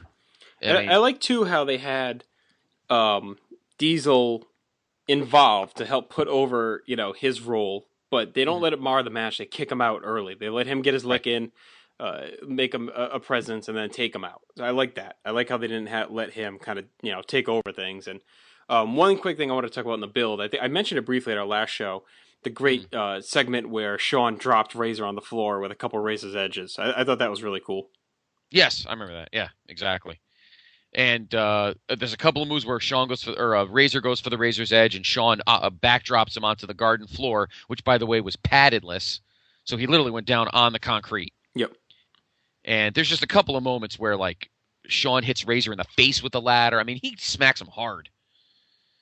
And then, of course, the splash off the top, which is a clip that has been used for the last 17 years in various video vignettes for Shawn, the ladder match, the garden, anything having to do with that match and the pieces of it. Finally, both guys are on the ladder. Shawn falls off, gets his leg and then arm tangled up in the ropes, and then Razor finally pulls both belts off and retains his Intercontinental Championship. I'm going to put you on the spot, my PIC. Both, obviously, this match and the Owen Brett match are 5 stars. Clearly. But if you had to pick one over the other to watch, like if I said to you, regardless of what mood you're in, what you feel like, what you don't feel like, if you had to choose one of these 2 matches to throw in, which would it be?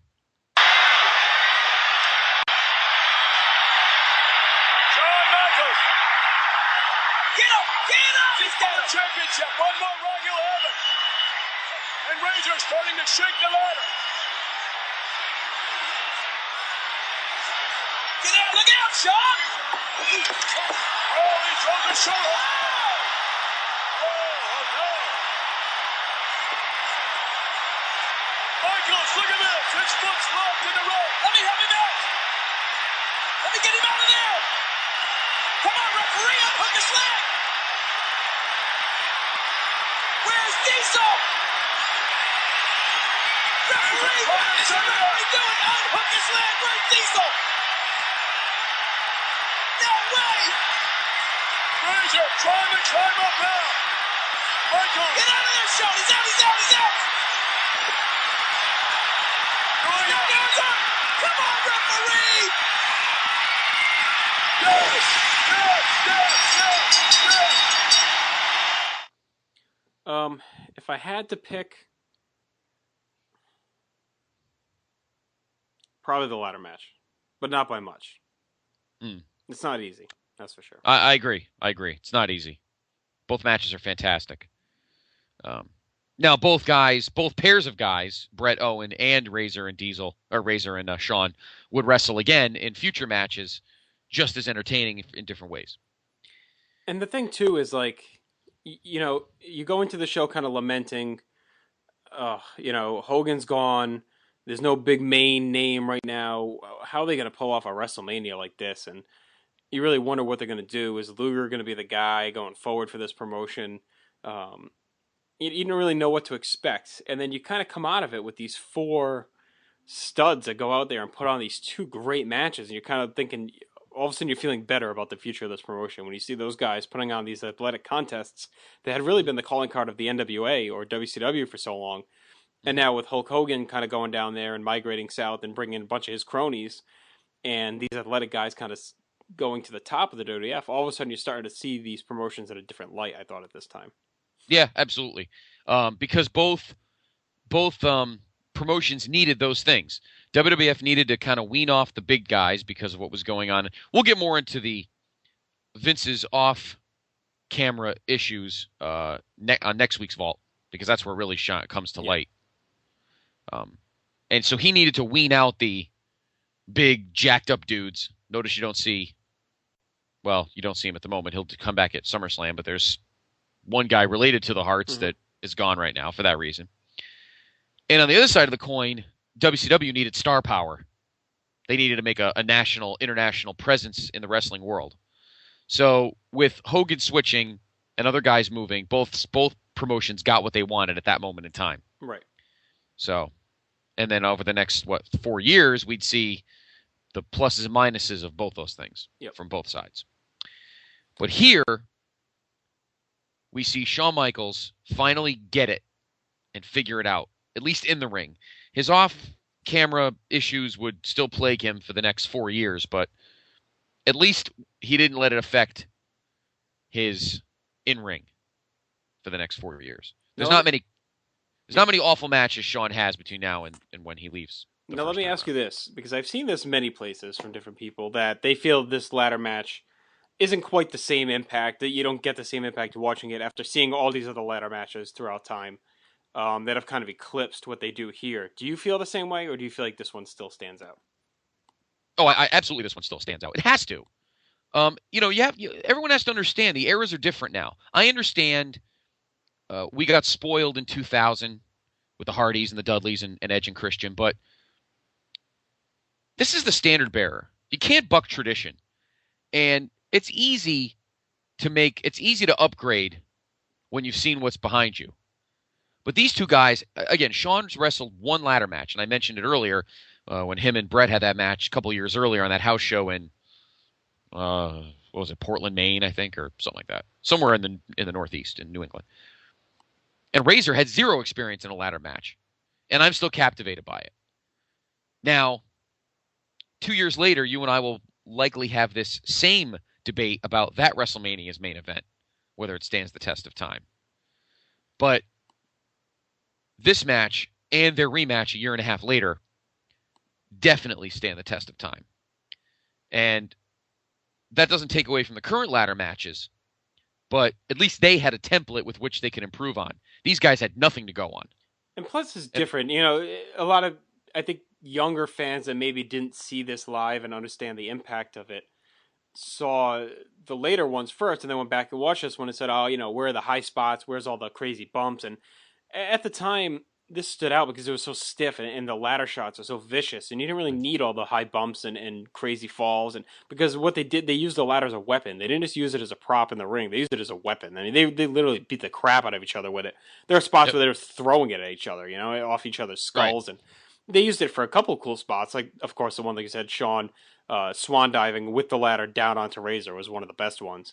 And then the great baseball slide drop kick into the ladder. And, there were a lot of great spots, but this one was built around the viciousness of using the ladder as a weapon, I thought. Yeah, exactly. So I don't think anyone should ever take away from future ladder matches what this match meant to the future of the business. And Shawn still says it to this day in interviews. They revolutionized what the prototypical World Wrestling Federation match would be for the next 6 years, probably. Mm-hmm. 6 or 7 years. And I don't think that can ever be denied or taken away from them. So this match definitely goes down as one of the greatest of all time, simply because it changed the way, and you just said it, my friend, changed the way the World Wrestling Federation ran as a company. Yep. And how it changed. And in that vein, the way WCW would end up changing, because they needed to for their own. WWF needed to dummy down the beef for fear of going to prison, and WCW needed star power to beef up their getting out of the shadows of the South. Yep.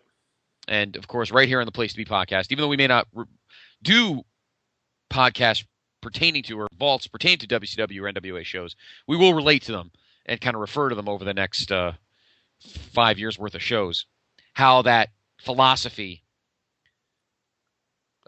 dictated the protocol and the way that the companies were run over the next 4 years. So getting very philosophical here, but our point is this match was a standard bearer. Yeah, it was. It really was a revolutionary match in the WWF canon. Yeah. And it can never be taken away in that aspect. Yes, the ladder match now has revolutionized. But you and I and I don't want to get into the whole point now, but you and I have even said on past shows and just in conversations that the ladder match has almost hit a ceiling in some cases. Yeah. There's a glass ceiling there now. What more can you do? For instance, you and I just very quickly just watched, and we posted it, and please read it on our message board, bigelow34.proboards.com. We just published. Put on the board our Unforgiven 2006 recap. And that, of course, that main event was John Cena and Edge in a TLC. TLC, of course, is almost like a hybrid of a ladder match. All right. Well, it's not. I don't think we need to get into that right now. Let's. No, but my point is we're going. The match has revolutionized in so many ways that it's even hit a ceiling that even now you can say, what more could they possibly do? Yep. But that still should not take away from the WrestleMania 10 match. So my answer to your question is no. This match should never lose the respect it deserves. Even though I went like on a 9-page rant, but anyway, that's fine. Point is, it's a great match. Never get sick of it. Nope. And it's on. And I said this to you earlier. It's on, I believe, 5 DVDs. Mm-hmm. Let me go into our man, the Broham, Graham Cawthon, HistoryWWE.com. 1994 year in review, Coliseum videotape. Razor Ramon's Coliseum videotape. Most unbelievable matches, which must be a tape. And then it's on Shawn Michaels from the Vault, the History of the Intercontinental Championship, that cool 3-disc set, not the cheesy one. Yep.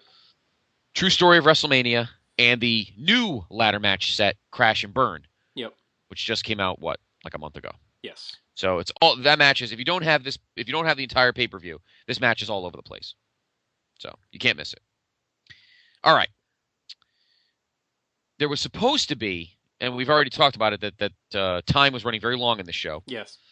And since the 80s, since the Federation years, Vince has tried to kind of compress the WrestleManias a little tighter. So why don't you tell the nation this delicious 10-man tag that I'm sure you were salivating over. Oh, and your cousin. We were really looking forward to this match. We were very sad when it didn't happen. Because of course they'd show these two teams arguing. Well, actually they showed the heel team in the back arguing over who the captain was, and they couldn't decide. So Vince just says, "Oh, well, we're not gonna have the match. They can't decide who the captain is." Kind of a lame reason. I don't know why they just didn't skip it. The match was supposed to be Jeff Jarrett, Rick Martel, IRS, and the Head Shrinkers versus Tatanka, my boy Sparky Plug, the 1-2-3 Kid, and the Smoking Guns. They would actually end up having the match on the April 4th Raw, the same Raw that they had the Atom Bomb Earthquake rematch as well. So they would get the match in.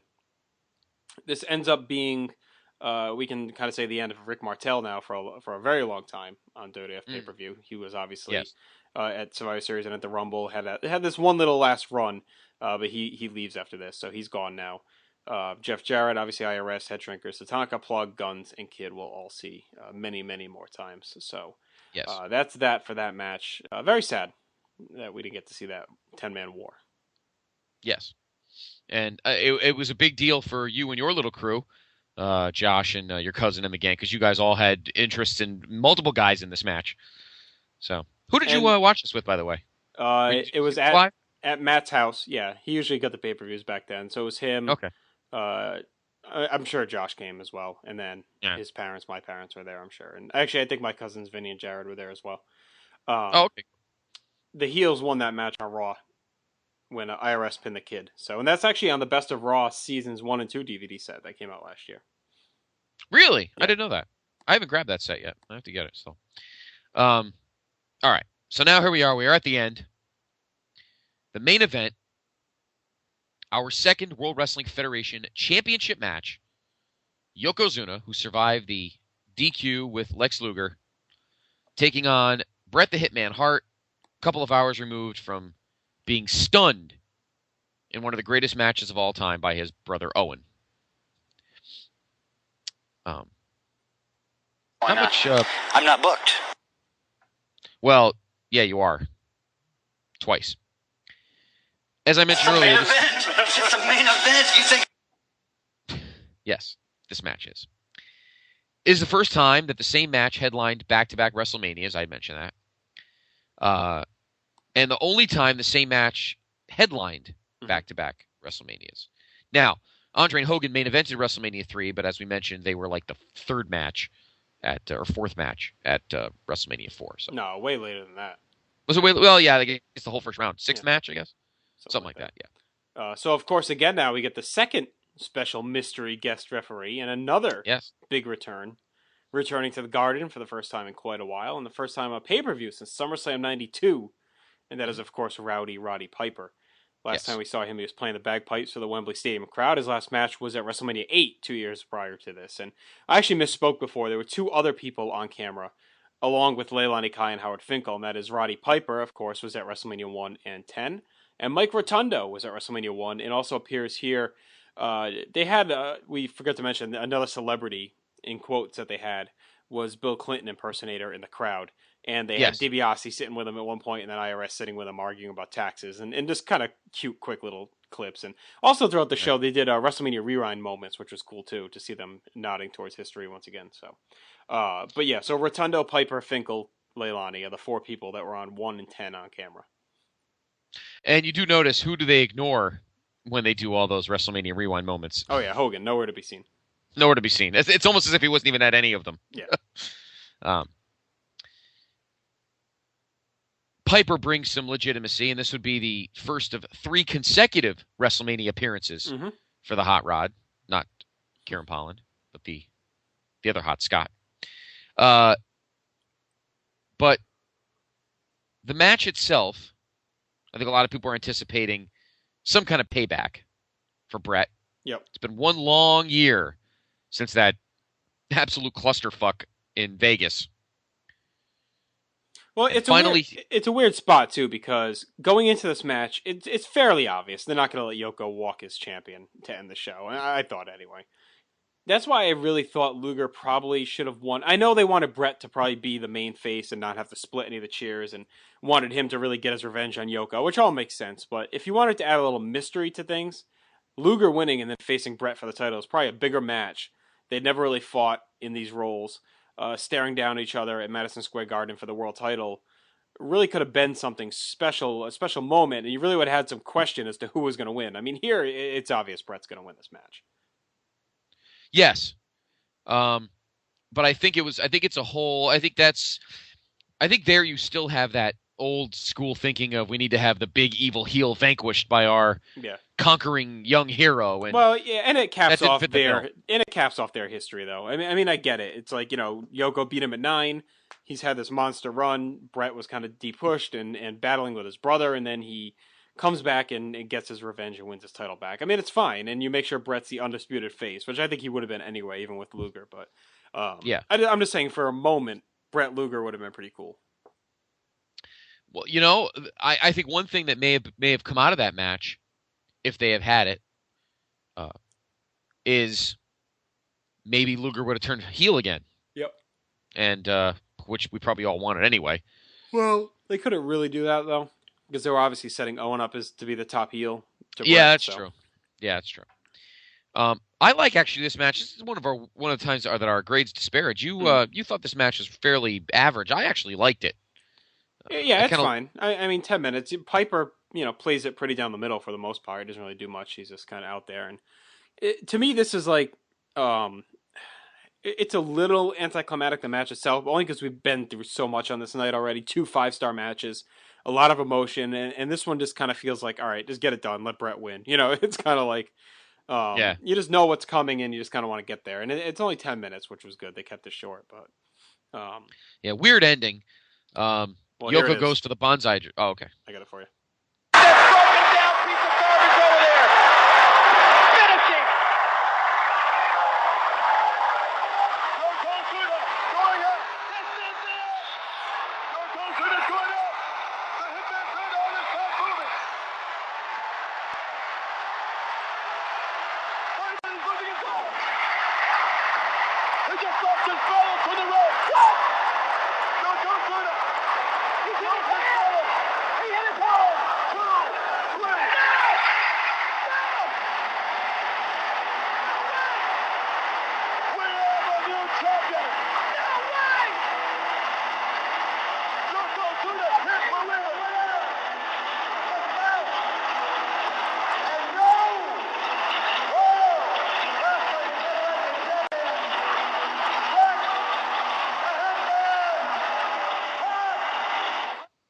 And of course, as we mentioned, the timekeeper announcer again in this match were a guest, and it was Burt Reynolds was the ring announcer, Rhonda Shear was the timekeeper. So why don't you narrate that finish, and then I have a little clip of the celebration here. Okay, so Yoko goes for his patented bonsai drop, but in some bizarre way, the top turnbuckle snaps loose. He loses his balance, falls to the ground, and Brett just gets on top of him and pins him. Kind of a strange ending, but a happy ending nonetheless. And the vanquished the monster heel that has reigned terror on the World Wrestling Federation since June of 1993, has been silenced by the Hitman. But sorry. You want to talk more? No, I was going to. No, that's it. I was going to do. But and then go for it.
Of course, we have a correction to make. There's a fifth person. Gorilla Monsoon gets in the ring here. So he was another guy that was on camera at 1 and 10. So yes. Gorilla does make an appearance here. His one appearance, he's in the ring celebrating with Bret Hart. And of course, I can't remember. I didn't play because I can't remember if Lawler narrates it or not. But of course, Owen Hart comes down and just stands in the aisle sneering at Bret. The man he beat earlier, watching him have all the accolades, sitting atop everyone's shoulders as the world champion. Just really seething over it. So that was a great touch to end the show. Yeah, it wasn't overbearing. No. It didn't take away from Bret's moment, but just that seething with jealousy, and you just see Owen just want to just knock his teeth out. I mean, it's just an unbelievably emotional moment and a great way to end the show. It takes away it doesn't take away from Bret's wonderful garden moment. Nope. Yet at the same time, sows the seeds. Yeah, the unfinished business ahead. So, there you go. Now, before we get to the feedback, like I said, this is a show that I still think, after 17 years, people don't give its true respect. As a show collectively, we know everyone loves Bret and Owen, we know everyone loves Razor and Shawn. We know that.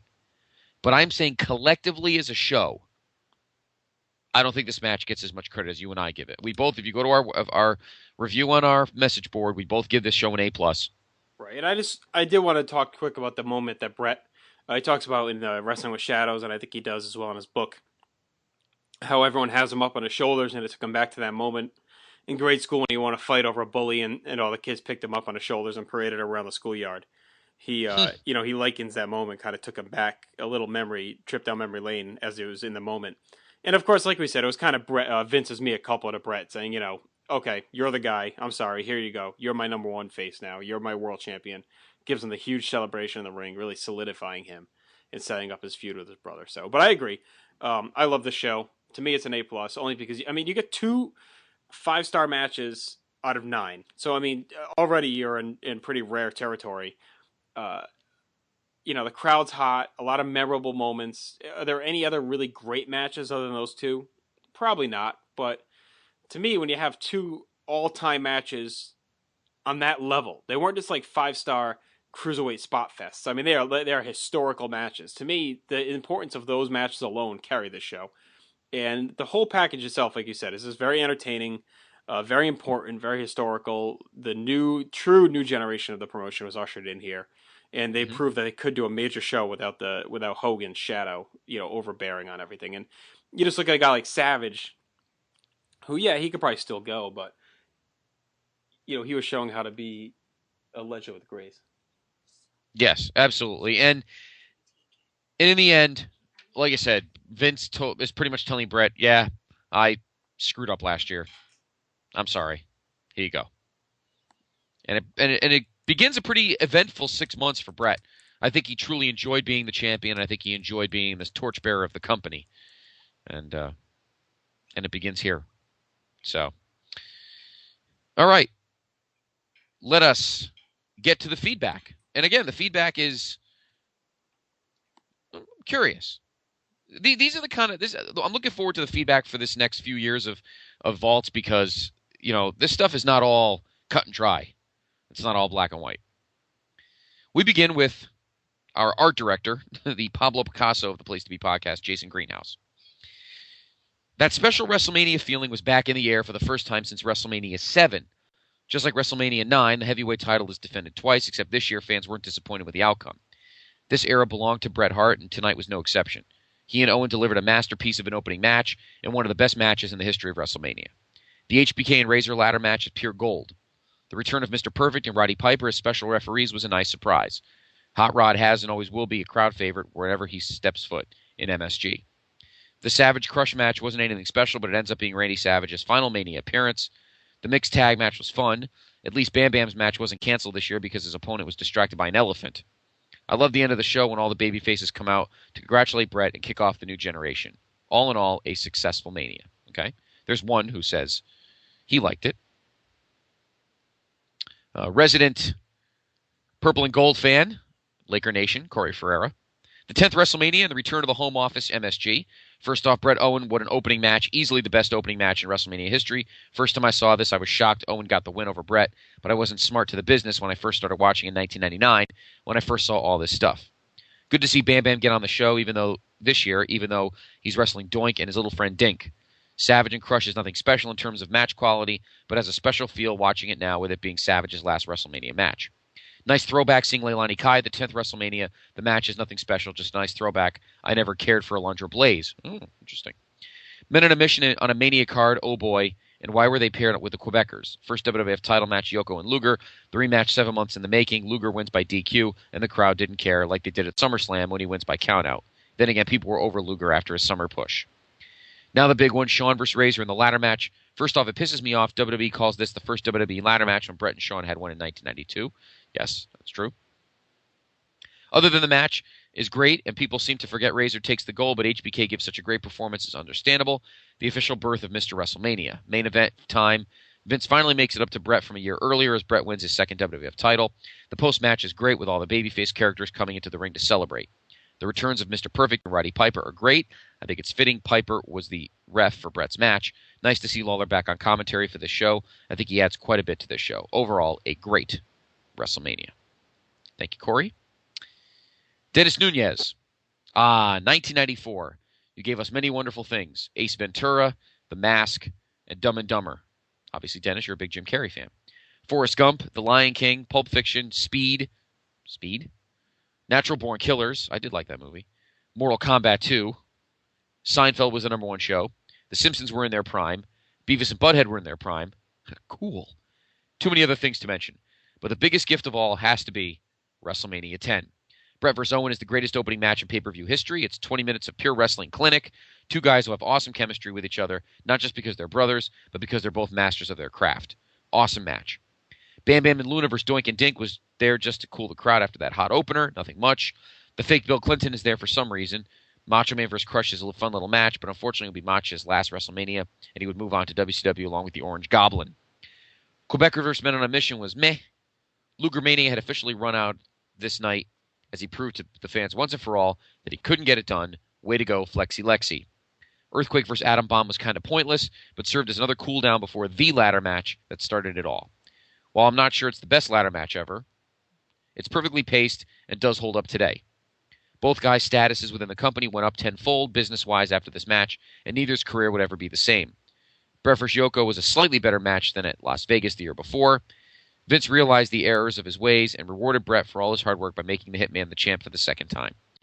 Even though the undercard is a bit shaky, it's not that bad, and this show does have 3 all-time classics on it, 3 all-time classics, along with a real special feel in the air throughout the whole night, as if the audience knew they were in for a great night. I salute thee, WrestleMania 10. All right, J. Arsenio D'Amato, the master of the apostrophe. Owen's classic post-match interview with the chunk of mucus on the side of his mouth is priceless. No pay-per-view will ever have two greater special refs than Piper and Mr. Perfect. Mr. P had the swankiest ref outfit of all time with his matching pants. Nobody could pull that off like Mr. Perfect. Nobody. Burt Reynolds was the worst ring announcer of all time, even worse than Ron Garvin. I wouldn't go that far. Oh yeah, I wouldn't go that far either. The latter match was so unique at the time. We have seen the moves repeated so many times, but Razor and Shawn set the standards. Sadly, Macho Man's last Mania match wasn't too special, but the finish was original. Nothing like MSG. I agree. Our birthday boy, Jeremy Nichols, loved Bret Owen, HBK Razor, and Bret Yoko. The show between those matches was so-so. Shawn Razor easily stole the show, but I'll never forget the guys putting Bret on their shoulders at the end of the show. It made up for taking the belt off him a year earlier. Mike Wilkinson, I think sometimes pay-per-views, especially WrestleMania, can be great for two different reasons. Reason number one is a show basically from opening match to main events are solid, or 90% solid. And reason number two is that 3 to 4 matches really carry the whole show. I believe WrestleMania 17 is like reason 1, and this is a classic example of reason 2. What a great show. I watched this a few weeks later when it came out when I was back on the WWF bandwagon. Bret Owen was such a great match with a great surprise. Another classic Owen promo after he wins, even with the loogie hanging on his face. HBK Razor is still one of the best one-on-one ladder match ever, and this is the night I became a huge HBK fan, as I was already a Razor fan. Macho beating Crush was a nice touch, and I remember having high hopes Randy was going to be in the ring more often. Well, he would be, just elsewhere. Yoko wrestling twice for a big man was impressive, and I honestly thought being 13 that Bret Luger was going to be the main event, but I was glad in the long run I wasn't. Vince gave Bret a big thank you, and I was happy as the 13-year-old was my hero at the time Bret Hart was back on top. The nice thing here is they already had a great challenger for him already. I would venture to say the best WrestleMania of the 90s. What an awesome show that really brought me back. I wrote a lot about this, and I apologize for the length, but this show really brought me back to WWF in a special place in my heart. We concur with you, Mike Wilkinson. Absolutely. Thank you again. Austin Pfaff, what can be said about this show that isn't going to be already said? Classic show, and if anyone doesn't like this show, they aren't a true fan. Just my opinion. Right. Strong words. Dave Hall, a pretty decent show, where the crap is totally overshadowed by the awesomeness. Bret and Owen launched the show with an all-time classic. Bret put Owen over cleanly and helps launch him to superstardom. Owen ends the match with a gob of spit at the side of his mouth, bringing back memories of Hacksaw Jim Duggan's snot. Bret backs this up with a great outing against Yokozuna to regain the belt, prove himself the best, and propel Owen to the main event picture. Randy Savage and Crush put on a great match to end their feud, with the finish really unique. Razor and Shawn tear the house down with their classic ladder match to make this event a memorable one. The crap is bad, though, with poor Bigelow having to work with a crap doink, Quebecers forced to carry men who are too fat, Luger stinking up the place with Yoko, and Vince bringing the women back. Thankfully, all is forgotten and forgiven by the great performances of Bret, Owen, Shawn, and Razor. I tell you, man, not a lot of love for Alundra Blaze. Very unpleasantly surprised, I have to say. A newcomer to the page, to the PTB Nation, DDP. No, not that one. Although it would be pretty cool. Mm-hmm. Diamond Davin Page.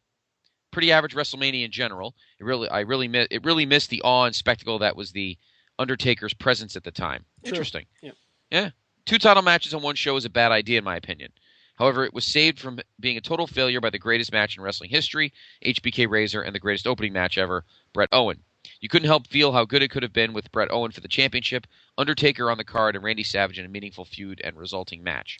It's the first time I've ever actually heard anybody say that Taker missing hurt the show. I haven't heard that much before. Interesting insight there, DDP. Yeah, and he also says, I don't think Bret Owen was ready for the championship. No. Not at this point. So I'm fine with that not being the title match. Maybe you could argue Bret Savage, the match they had in Japan, a little bit later, but I'm fine with the whole main event picture here. I am too. He says, and Alan, classic show, and if anyone doesn't like this show, they aren't a true fan. You're just my opinion. Your opinion stinks, and that's just my opinion. Oh! I think he was going back at Austin, not Alan. Yeah, I was just looking at Alan for the hangover. I'm not sure. But but look at this, huh? DDP making his presence felt quickly. Feel the bank, Alan Pfaff. All right, Neil Trauma. Right.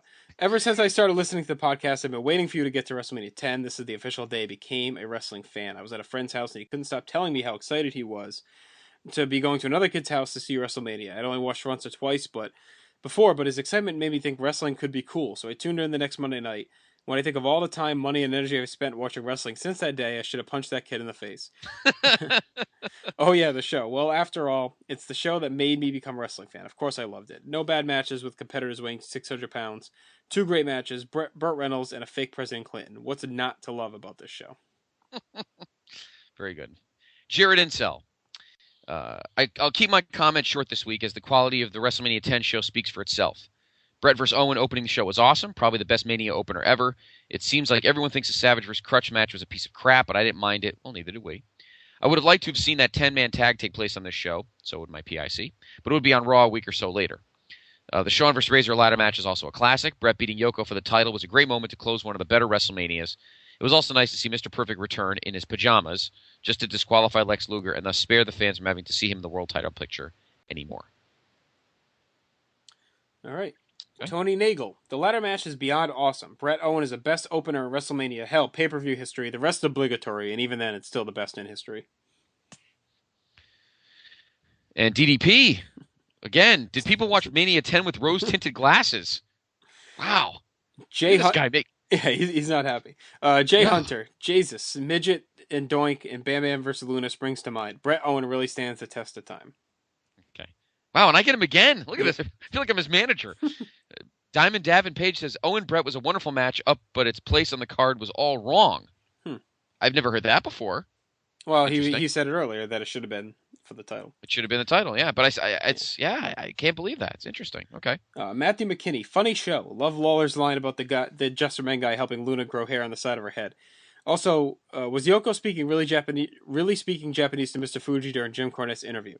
Great interview with the uncomfortable close-up of Yokozuna seeing Mr. Fuji smiling in the background. Couldn't pay attention to a single word Cornette was saying. And finally, Rob King. This is my personal favorite WrestleMania. Bret Owen and HBK Razor are both on my list of top 5 favorite WrestleMania matches. Cy Sperling was the worst WrestleMania celebrity since Claire Peller at WrestleMania 2. Herb from Burger King was no better. I know Savage Crush was by no means a great match, but it's always been a guilty pleasure of mine. I thought it was dumb the kayfabe reason as to why the 10-man tag match didn't happen. Obviously, the captain should have been Jarrett. You know, your cousin thinks so, too. The ending did leave a sour taste in my mouth, though. If this was supposed to be Bret Hart's big moment, surely they could have come up with a better ending. Yokozuna falling off the ropes was so lame. Still, the 2 matches more than make this card, and I personally have this WrestleMania ahead of 17, although it's close. Interesting. Yeah, very interesting. All Excellent feedback by everyone this week. Yes. Very good job. Everyone delivered. And we have a few more here from Graham's History of WWE website. Eric Thompson, Bret Hart, Owen Hart in the ladder match. Best. Okay. I'm just waiting for my stupid... Steve Riddle, what else needs to be said about WrestleMania 10? One of the best. To start, Bret and Owen put on a wrestling clinic. Showed Owen was a big-time player. The mixed tag was okay, and the right team went over. The Savage Crush was good, and it gave Macho Man one last time in the spotlight in his last in-ring pay-per-view match. The women's title match was decent, but couldn't they have found a better challenger for Lundra, with all due respect for Leilani? The tag title match wasn't as great as the Quebecers could do, only so much. The first WWF title match was a joke, and it finally proved Lex Luger was a choker. Didn't belong in the main event. What else needs to be said about the ladder match? A classic, and up there with Savage Steamboat. Bret Yoko was good, and Bret winning one of the best highlights ever. With all the faces and celebs celebrating and Owen standing in the aisle, this was just a top-to-bottom great pay-per-view, and I mentioned at 9, got me to be a fan, but this show clinched me, and is the reason I'm still a fan today. Okay. Brandon Whitehead, Bret vs. Owen is a 5-star classic, no doubt. The ladder match is breathtaking, and the image of Bret being carried around the ring at the end of the show will stay with me forever. The rest of the card, And I'll take the last one. Chris Golds. WrestleMania 10 is among the greatest wrestling pay-per-views of all time. Bret vs. Owen is a tremendous opening contest. This also happens to be Randy Savage's final WrestleMania appearance as he dismantled Crush. The ladder match with Razor Ramon and Shawn Michaels is still a classic to this day. Yokozuna having to defend the WWF title not once but twice was also an interesting twist given the events that occurred at the 1994 Royal Rumble. And after Bret Hart recaptured the WWF title, the in-ring celebration was one of the greatest moments I've ever witnessed as a wrestling fan. WrestleMania 10 is a must-have for any serious wrestling fan. All right, so we want to go ahead and thank all the nation, as always, for all your great comments. We hope you enjoyed our trip back to WrestleMania 10. We'll wrap up the show now as we're hitting our max time, I think. So yes. I hope you enjoyed it, as always. We always love going back in time to the Vintage Vault. So we hope you have a good rest of your weekend once this gets posted. We hope you have a great, happy, safe Halloween. Mm-hmm. We will talk to you next week with the headlines. We'll do our NFL preview. We'll talk more Survivor Series. We'll wrap up the World Series and a few other news and notes as always. So until then, I'm Justin Rosero. That's Scott Criscuolo. Take care. Peace.